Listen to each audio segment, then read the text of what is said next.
Hello बच्चों, कैसी चल रही है सभी की पढ़ाई। आई होप सभी मन लगा करके पढ़ रहे होंगे। बच्चों, आज की वीडियो के अंदर एक्सरसाइज 4.3 का लास्ट क्वेश्चन बहुत ही इंपॉर्टेंट क्वेश्चन है, जो स्टैंडर्ड पेपर के लिए भी और बेसिक के पेपर के लिए भी, किसी भी एग्जाम के अंदर, किसी भी पेपर के अंदर ये पूछ लिया जाता है बच्चों। तो क्वेश्चन नंबर 11 एक्सरसाइज का हमारा लास्ट क्वेश्चन है। इसको बहुत अच्छे तरीके से हम लोग आज की वीडियो में डिस्कस करने वाले हैं। ध्यान लगा के सभी समझना। तो बिना टाइम खराब किए फटाफट से हम लोग स्टार्ट करते हैं। सबसे पहले बच्चों, क्वेश्चन को समझने के लिए उसको पढ़ना बहुत ज्यादा जरूरी है। अच्छे से बहुत ध्यान से उसको पढ़ो, उसके मतलब को समझो। तो यहां पर हमें कह रहा है sum of the areas of two squares is 468 metre square if the difference of their perimeters is 24 metre, find the sides of two squares. दो स्क्वायर्स की बात हो रही है, तो समझने के लिए दो स्क्वायर यहां पर हम बना लेते हैं। अब बच्चों, यहां पर जो मैं चीज दिखा रहा हूं ये केवल और केवल आपको समझाने के लिए है। इसको एग्जाम में बनाने की कोई भी जरूरत नहीं है। अभी मैं ये भी बताऊंगा एग्जाम में कैसे कैसे हमें लिखना है। तो फिलहाल दो स्क्वायर हमने बनाए। Sum of the areas of two square, दोनों स्क्वायर के एरियाज का सम 468 होता है बच्चों। यानी जो इसका एरिया होगा फर्स्ट स्क्वायर का और जो इसका एरिया होगा सेकंड स्क्वायर का, उन दोनों के एरियाज का अगर मैं स्क्वायर करूंगा और उनका सम कर दूंगा तो इक्वल टू आ जाएगा 468। इजंट इट बच्चों? यही तो बात कह रहा है फर्स्ट लाइन के अंदर। आसान सी चीज है।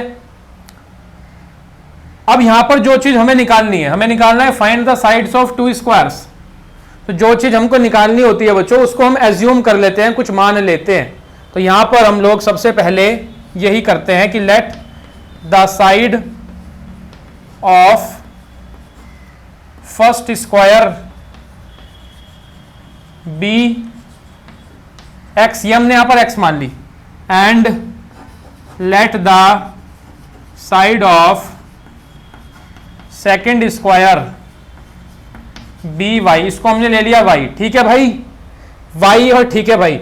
तो यहां पर एक चीज और ध्यान रखना, पहले ही ये चीज मैं बता रहा हूं, इस जगह पर बच्चे मिस्टेक करते हैं। ठीक है, मैं अपनी वीडियोस में पहले भी सारी की सारी बातें बताता रहता हूं, कहां पे बच्चे मिस्टेक करते हैं, कॉमन एरर के बारे में, किस पॉइंट पे बच्चा क्वेश्चन के अंदर मिस्टेक करेगा, ये मैं वीडियो के अंदर बताता रहता हूं, ताकि तुम्हारा ध्यान वही स्पेशली जाए और उस जगह पर गलती ना करो। तो बच्चों, यहां पर दो कैटेगरी बनेंगी। जब भी डिफरेंस वाला क्वेश्चन आए, देखो यहां डिफरेंस लिखा हुआ है, तो वहां पर एक चीज को बड़ा और एक चीज को छोटा मान के चलना हमेशा स्टार्टिंग से ही, तो क्वेश्चन बहुत इजीली सॉल्व हो जाएगा। कहने का मतलब यह है कि हम ऐसा मान लेंगे कि साइड ऑफ फर्स्ट स्क्वायर भी x and side of second square भी वाई, और एक्स और वाई में से बड़ा कौन है हम मान लेते हैं here x is greater than y. यानी कि मैं ये कहना चाह रहा हूं कि फर्स्ट स्क्वायर की जो साइड है वो बड़ी है सेकंड स्क्वायर की साइड से। यानी कि अगर ये 5 रहेगी फर्स्ट स्क्वायर की साइड, तो वो 5 से छोटी रहेगी। ठीक है, 5 से छोटी, ये हमने पहले ही मान लिया, डिसाइड कर लिया कि फर्स्ट स्क्वायर की साइड को हम लोग बड़ा लेंगे। आई होप बात क्लियर हो गई होगी। अब बच्चों, इस हिसाब से इक्वेशन क्या बनेगी, ये वाली फर्स्ट इक्वेशन जो हमने बनाई, फर्स्ट लाइन का यूज करते हुए यहां से लेके यहां तक सम, किसका सम करना है, एरियाज ऑफ टू स्क्वायर, दोनों स्क्वायर के एरिया का। अब एरिया ऑफ स्क्वायर का फॉर्मूला क्या होता है, याद है सबको? जिसको नहीं याद है देख लो, एरिया ऑफ स्क्वायर होता है side into side, isn't it? यानी कि फर्स्ट एरिया, फर्स्ट स्क्वायर की साइड हमने मानी हुई है एक्स, तो उसके एरिया आएगा एक्स इंटू एक्स, यानी कि बच्चों एक्स स्क्वायर। फिर सेकंड स्क्वायर जो है उसकी साइड हमने मानी हुई है वाई, तो सेकंड स्क्वायर का एरिया आएगा वाई स्क्वायर, और दोनों का एरिया का स्क्वायर का सम कितने इक्वल है 468 के। ऐसा हमें क्वेश्चन में कहा हुआ है, तो हमने यहां पर ये रख लिया। ये बच्चों हमारी पहली इक्वेशन आ गई। ठीक हो गई बात। अब क्वेश्चन के सेकंड पार्ट की तरफ चलते हैं, उसमें क्या कह रहा है उसको देखते हैं। तो ये था हमारा समझने के लिए, इसको फिलहाल हटा देते हैं।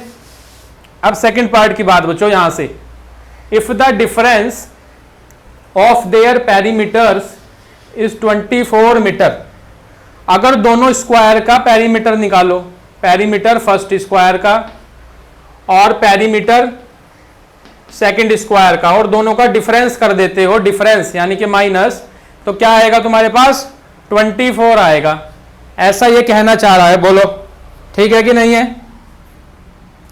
अब बच्चों, पेरीमीटर, जिस स्क्वायर का पेरीमीटर बड़ा होगा उसको हम पहले रखेंगे नो डाउट, क्योंकि यहां पर माइनस का साइन यूज हुआ है, डिफरेंस की बात हो रही है। डिफरेंस करते वक्त बड़ी चीज को पहले हमें रखना होगा, क्योंकि प्यारे बच्चों यहां पर आंसर जो है वो पॉजिटिव में आ रहा है 24, चेक करो। और आंसर पॉजिटिव में कब आएगा? जब हमने बड़ी चीज में से छोटी चीज को माइनस किया हो, समझ रहे हो? इसीलिए पहले ही हमने ऐसा मान लिया था फर्स्ट स्क्वायर की साइड क्या है, बड़ी है सेकंड स्क्वायर की साइड से। तो पहले हम फर्स्ट स्क्वायर का पेरीमीटर रखेंगे, फिर बाद में सेकंड स्क्वायर का पेरीमीटर रखेंगे। तो यहां पर according to question second equation जो बनेगी, फर्स्ट स्क्वायर का पेरीमीटर हुआ 4 इंटू साइड। अब पेरीमीटर ऑफ स्क्वायर का फॉर्मूला भी नोट कर लो, पेरीमीटर ऑफ स्क्वायर होता है 4 इंटू साइड। ठीक है बच्चों, तो ये यूज कर रहे हैं हम। तो 4 इंटू फर्स्ट स्क्वायर की साइड है x, फिर सेकंड स्क्वायर का पेरीमीटर 4 इंटू सेकंड स्क्वायर की साइड है y, इजंट इट? दोनों पेरीमीटर का डिफरेंस प्यारे बच्चों कितना दिया हुआ है? 24 दिया हुआ है, चेक करो। ये हमारे पास सेकंड इक्वेशन आई। आई होप बात क्लियर हो गई होगी। अब हमें जस्ट इनको सॉल्व करना है।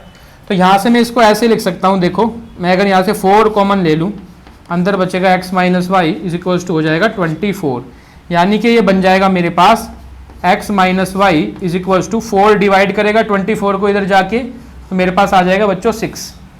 अब यहाँ से एक इक्वेशन हम लोग बिल्ड कर लेते हैं, x की वैल्यू यहाँ से निकाल लेता हूँ मैं, तो मेरे पास x आ गया 6 प्लस वाई, चेक करो, माइनस वाई इधर गया, ये बन गया 6 प्लस वाई। अब इसको मैं पुट कर रहा हूँ फर्स्ट इक्वेशन में, x की वैल्यू को बच्चों पुट कर देंगे फर्स्ट इक्वेशन के अंदर। तो करते हैं, अब आंसर आने में देरी नहीं। तो ये हमारे पास हो जाता है, यहाँ पर लिखेंगे इस चीज़ को, एग्ज़ाम के अंदर एक एक चीज़ को लिखा करो, उससे अच्छा इंप्रेशन जाता है चेक करने वाले पर। तो हम लिखेंगे putting x is equals to 6 plus y in equation 1 we get, डालो भाई x को इक्वेशन 1 में पुट कर दो। x की जगह क्या आ जाएगा? 6 प्लस वाई, फिर ये स्क्वायर है ऊपर स्क्वायर, फिर ये प्लस है प्लस, फिर आगे y तो एज इट इज रखेंगे हम, y square is equals to 468। ठीक है, इसको सॉल्व करते हैं फटाफट से। यहां पर आइडेंटिटी लगाओ, a square plus b square plus 2ab। हमेशा यहाँ पे आइडेंटिटी से ओपन करना, कहीं बच्चे विदाउट आइडेंटिटी ओपन कर देते हैं, आंसर गलत हो जाता है, फिर सोचते हैं आया क्यों नहीं भैया आंसर। तो यहाँ आइडेंटिटी लगेगी a प्लस बी के होल स्क्वायर की, ये ओपन करी, फिर plus y square is equals to 468, ये बन गया हमारे पास। अब यहाँ से मैं देख रहा हूँ ये वाई स्क्वायर और वाई स्क्वायर मिलके बनेंगे बच्चों 2y स्क्वायर, और यहाँ पर हमारे पास आ जाएगा प्लस का 12y और इज इक्वल्स टू, या ये प्लस का 36 और ये 468 को इधर लाओ, वहाँ क्या कर रहा है ये, वहाँ कर दो 0। ठीक है, अब देखो ये सॉल्व हो पा रहे हैं। तो 2y square plus 12y is equal minus का क्या आ जाएगा, 468 में से 36 को हम लोग माइनस कर देंगे, तो हमारे पास आ जाएगा 234 इज इक्वल्स टू 0। बच्चों ये बन गई इक्वेशन। अब यहां से देखो ध्यान से, तेज निगाहों से, 2 कॉमन आ रहा है, तो अंदर बचेगा y square plus 6y minus 216, check करो 2 कॉमन आ गया सब में से, ये बच गया, 2 उधर जाएगा 0 हो जाएगा, तो हमारे पास बचता है y square plus 6y minus 216 is equals to 0। Check करो बड़े ध्यान से, ये हमारी इक्वेशन बन गई final, y square plus 6y minus 216 is equals to 0। अब बच्चों हमें स्प्लिटिंग द मिडिल टर्म का यूज करके इसको सॉल्व कर लेना है। उससे पहले वीडियो को पॉज करके यहां तक का नोट कर लो, इधर वाले हिस्से को मैं रब करने वाला हूं। तो आगे हम लोग चलते हैं और हमारे को, ठीक है, यहां से रब कर देते हैं।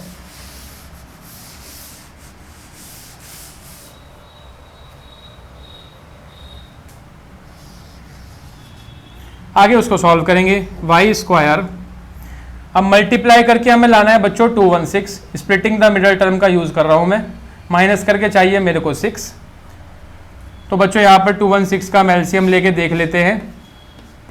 108, 54, 2 7 जा, 3 9 जा, 3 3 जा, 3 1 जा, ये हो गया। तो देखते हैं क्या फैक्टर बनेंगे। 4 12 18, ठीक है ना, हाँ बन रहे हैं। देखो यहाँ से 2 2 जा 4 और 4 3 जा 12, 12 ले लें अगर एक नंबर, और दूसरा 2 इंटू 3 इंटू 3 यानी कि 18। चेक करो, 18 और 12 के मल्टीप्लाई करने पे नो डाउट 216 तो आएगा ही आएगा, और अगर माइनस करेंगे तो 6 भी हमें मिल जाएगा। इसका मतलब ये इन नंबर्स में ये स्प्लिट होगा, ठीक है। तो स्प्लिटिंग द मिडल टर्म से हमने यहाँ पर +6 को स्प्लिट कर लिया बच्चों 18 माइनस 12 में, फिर हमने लगाया y का साइन, फिर -216 इज इक्वल्स टू 0, ये हो गया। तो ये काम तो रफ में करने का है, और ये तुम लोग लास्ट क्वेश्चन यहाँ पर देख रहे हो, इसका मतलब तुम्हें स्प्लिटिंग द मिडल टर्म तो आता ही होगा, तो वही हमने यहाँ पर यूज़ कर लिया है। जिस बच्चे को स्प्लिटिंग नहीं आती, मैंने अपनी पिछली वीडियो में भी बताया है कि वो स्प्लिटिंग द मिडल टर्म जरूर पक्का कर ले, उसके लिए एक अलग से वीडियो बनी हुई है, वहाँ से जा करके, क्योंकि बच्चों उसके बगैर काम नहीं चलेगा, हर क्वेश्चन के अंदर तुम्हें करना पड़ेगा।